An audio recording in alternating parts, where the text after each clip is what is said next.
Welcome to our Talk It Over with our new set and our new format, and we are so excited that you are here and we get to be a part of this. We're missing Ian today, who's away and not feeling that great. So Ian, praying that you get better and can come back and join us. But in the meantime, I'm filling in for Ian, and I've got Michaela joining me. Welcome. Hello, thank you so much. Yeah, it's good. We get to have conversations sometimes, but not actually our Talk It Over conversations, do we? This is our first time doing it together. Yeah, and you get to do that kind of with your ladies group, and I have the men's group, and so we don't get to have these conversations. So I'm really glad that we get to do this. Mm-hmm. And then we always start our life groups with kind of a catch up a little bit. So how has your last week been? It's been a transition period. As you know, we were away for a few weeks, and so coming back to just regular life takes some time to get used to, and just reestablishing some good habits, getting back into work. Yeah. So I've had moments where I've just haven't slept very well, felt a little less energized, but you know, it's just a part of life, and it's getting better. You can lose those habits in a hurry, can't you? So quickly. Yeah, it's too bad. But at the same time, I'm not going to go on vacation, right? So it's it's bittersweet. If only the good habits were that easy. Yes. Right? I wish. And then the bad habits, you know, you take a break for a week or two and they're gone. Yes. All our problems would be solved. That would be so good. Yeah. Well, I'm glad you guys had a great time while you were away. Yeah. And you got to refresh and have some beautiful weather where you were. Totally. And back here we had it kind of off and on. It's been not too bad. Yeah. And then I got a cold. I haven't had a cold in a long time this last week at the end of the week. And so that kind of knocked me for a loop. But feeling much better today, so we're good to go. Good. That's good. Well, we are taking a break actually also from our message series we're in about the book of Ruth, which has been so good. And a lot of relational stuff, which is kind of like couples in marriage, which we can kind of relate to for our marriages, but also a lot of relational stuff about people and how you get along with people and how God provides. It's been so good. Yeah, I love that. Honestly, it's good to dive into the smaller books too that sometimes we can just overlook. Yeah. So really appreciated that. And then we get to continue that next week. Next week we come back to it. So today we took a break and it's all about greatness. It was called the Greatness Code and talking about what does it mean to be great. And such a good break, and Craig did an amazing job. And if you haven't seen the message yet, I would encourage you to go do that. We're not going to recap it. Go see that, and Craig has some amazing stuff in there that you want to make sure that you catch. We're just going to unpack a little bit of what that looks like for us and talk about what does it mean and what are we thinking, because you get so much more out of the message when you actually take some time and kind of think about it and process what might this mean for me. Exactly. And I love that we get to do that together, just being able to give each other feedback and encouragement. So whether that's here or in our life groups. Yeah. And I love that in our life group, and I'm sure it's the same with yours. There's so much I learn and get out of it that I wasn't even thinking about in the conversation. Yeah. And how we can really learn from each other. Definitely. Yeah.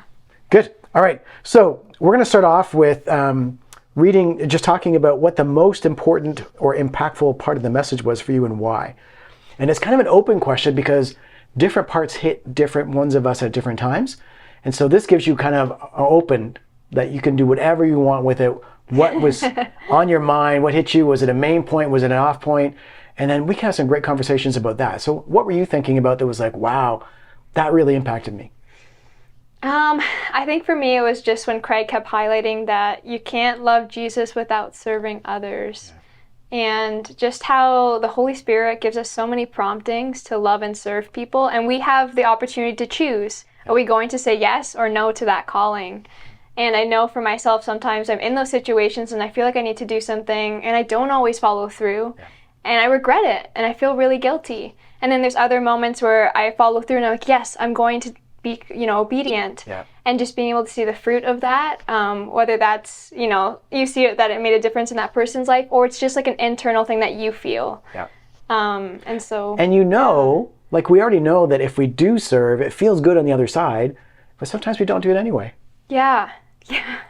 Right? Yeah, I think just like sometimes it feels awkward and you're not really sure. For me, at least, I get stuck in how is the other person going to respond? Okay. Yeah. And me being like a people pleaser and caring a lot about that, having to move past that and say it doesn't matter what the other person, or I guess in terms of not getting so caught up in like the fear of man really, and just being focused on like just how Jesus exemplified how to love and serve people. I want to do that too, even though it's weird and sometimes uncomfortable.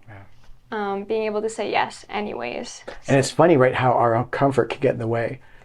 Because the question he was talking about was like, are you going to serve, right? Are you going to step out and you're going to serve as a believer?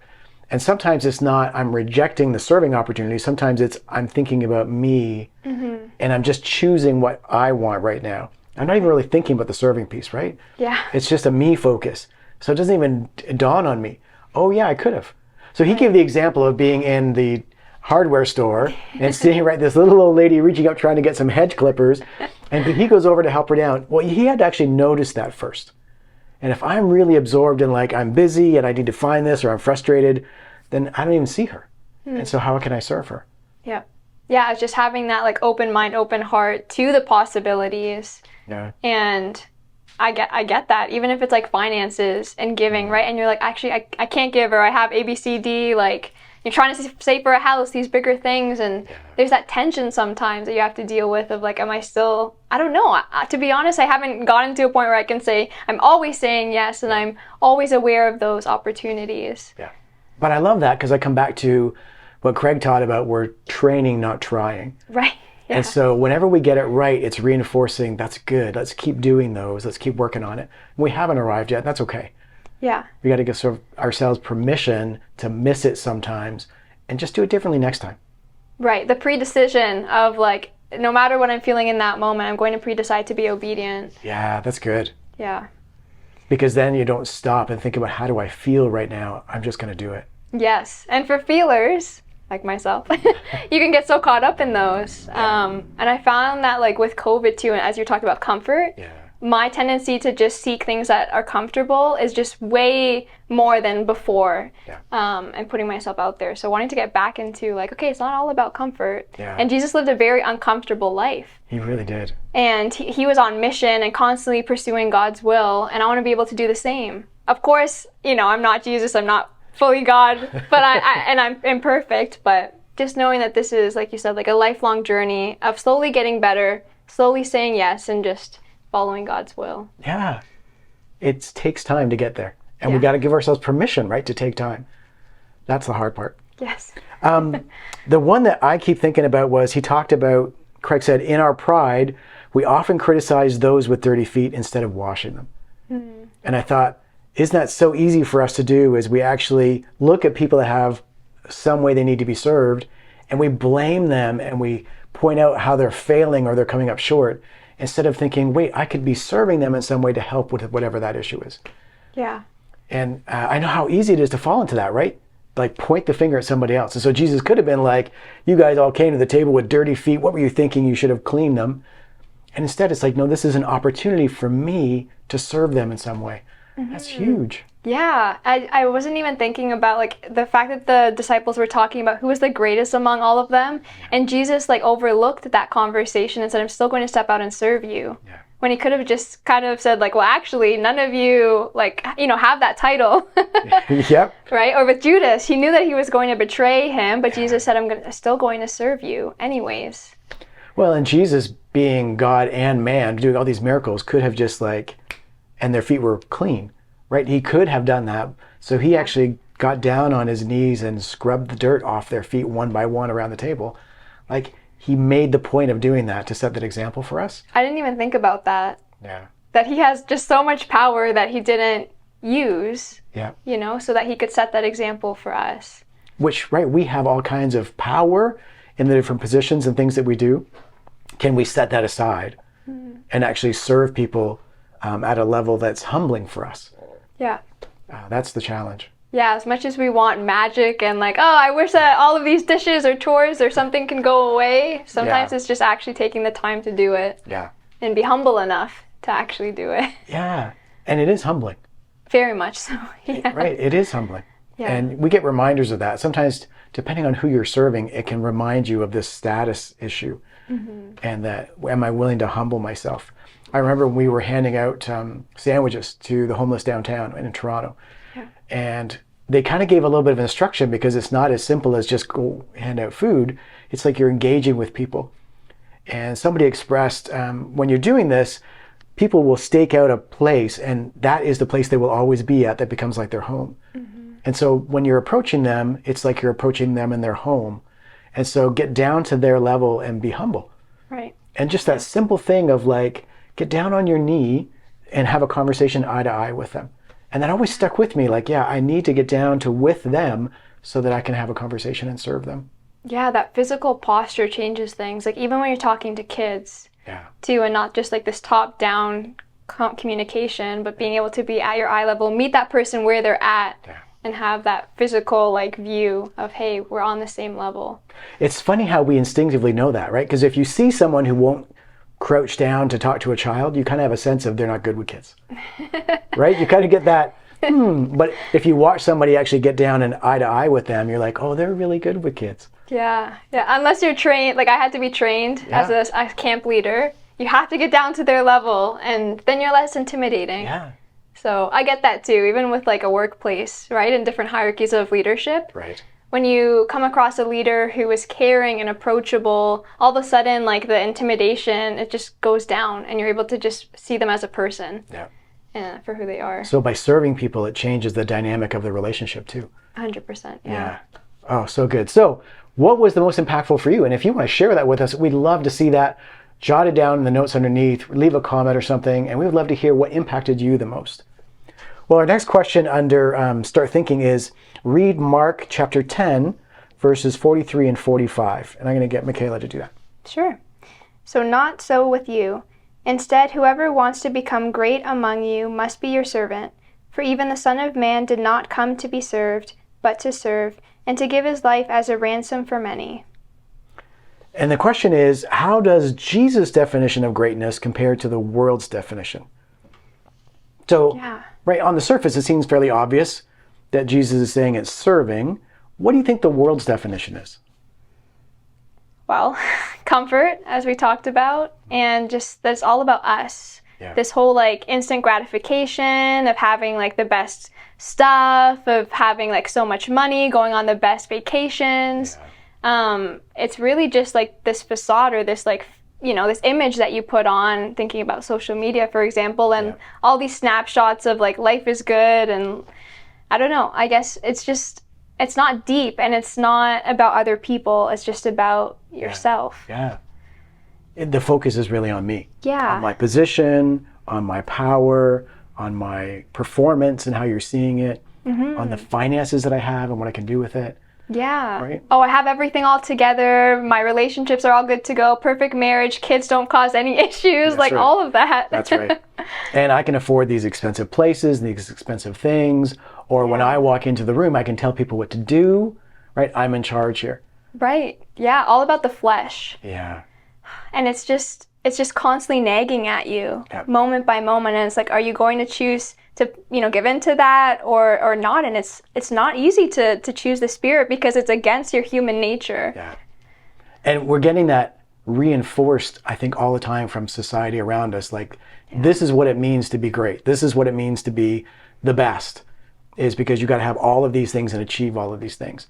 And then Jesus comes along and like flips it upside down, even for them, right? Thousands of years ago. And it applies so well today. No, you got to serve. That's actually what greatness is all about, is serving. And I think there was a time where, as a culture, we kind of got that. And you could see that, especially when people were in positions of authority, that they understood, I'm here to serve. I don't think that's the case as much anymore. I think we all struggle a lot with this one. Yeah, definitely. And I feel like it's all results driven, which we've been talking a lot about as a church. And just, are we going to serve or do something because of the results? And not that we can't have that desire of like, I hope that, lives are changed and you see like this big impact. We can have those dreams and desires, but ultimately, are we going to do it just to be obedient to that calling, even if we don't see those results come through? Even if. On earth at least. Yeah. We don't know what's to come in heaven, but that's tricky.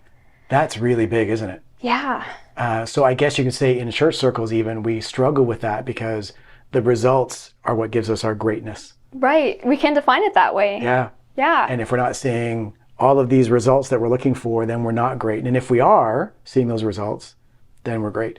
Exactly. And so can you still serve even if you don't see those results? And Jesus is the one that looks at that and says, that's great. That's greatness right there. Yeah. Like, are we willing to serve even if we just see that one life change, which we talked about this morning? And, even as we're talking here, like maybe there's just one person who's listening in and your life is being impacted right now. And that's ultimately what matters, is that one person. And that's exactly what Jesus did. He met people like one by one, got to know their story and say like, follow me. And I hear that you're hurting, but there's a better way to live.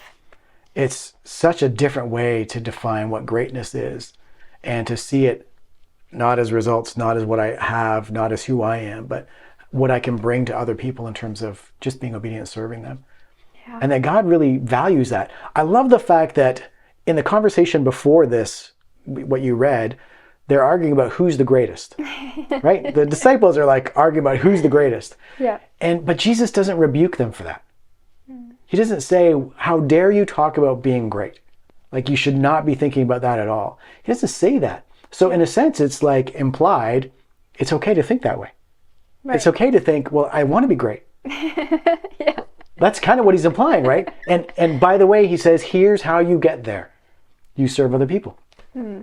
Yeah, it's very like otherworldly, like countercultural and that's exactly what Jesus did. He came and he just flipped everything upside down and he was like, so you think you're doing it this way? Well, you do it that way. It's not about hating your enemies, it's about loving them. It's not about holding on to grudges and bitterness, like forgive, like all the time, and I don't know, it's refreshing. Just the life that he calls us to live. And I guess when we talk about like what is our culture focused on versus like what does the kingdom, define as greatness, I guess I also think about oh my gosh, I lost my train of thought. But yeah. That idea that Jesus redefines it, I love that, because we think doing it the world's way sometimes, that's what's going to make us feel fulfilled and awesome, and it's not that at all. Right. And you flip it upside down thinking, if I forgive and if I serve, I'm going to feel terrible. Right, yeah. But it's actually amazing. It is. And actually I was reading about that. We're reading a book, for work, and it's talking about the joy of giving, and whether it's finances or your time. And there's like actual physical effects of like someone giving, and then it affects like even just the longevity of your life. Yeah. And it's just amazing how it changes like your mental health, because you're focused on something so much bigger than yourself. Yeah. And I feel that when I'm just constantly like dwelling on my own emotions and the things I'm struggling with, and I'm not focused on like serving other people, loving other people, life gets more overwhelming. Yeah. And so I think actually my point just came to mind before, but just thinking about like we desire to be a part of something so much bigger than ourselves, and finding it in like Jesus it just changes the way that you look at life. Yeah. Versus like, oh, well, it must just all be about me. Like, you want to be a part of something so much more meaningful. Yeah. And he calls us to that. It's actually depressing. Yeah. Just thinking about your own little life all the time, we actually get depressed out of that.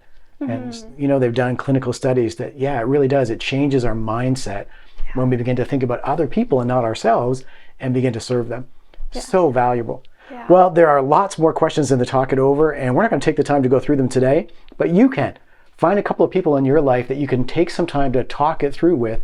It's amazing what you can learn from each other, and even what you can discover as you're having the conversation. I will leave one last question with you, because that's kind of Ian's thing. I'll leave you a home question.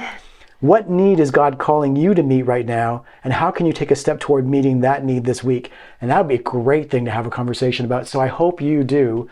Thank you so much for being a part of this. If you want to start a life group of your own, we would love to serve you in helping get that going. All it takes is 2 other people. You can get together and have a conversation about the Sunday message. We'll provide you with the resources. We'll give you some training, and we'll encourage and support you along the way. You can do it. God will help you get there. Thank you so much for being a part of this. And as we go, we do all this because we know whoever finds God finds life.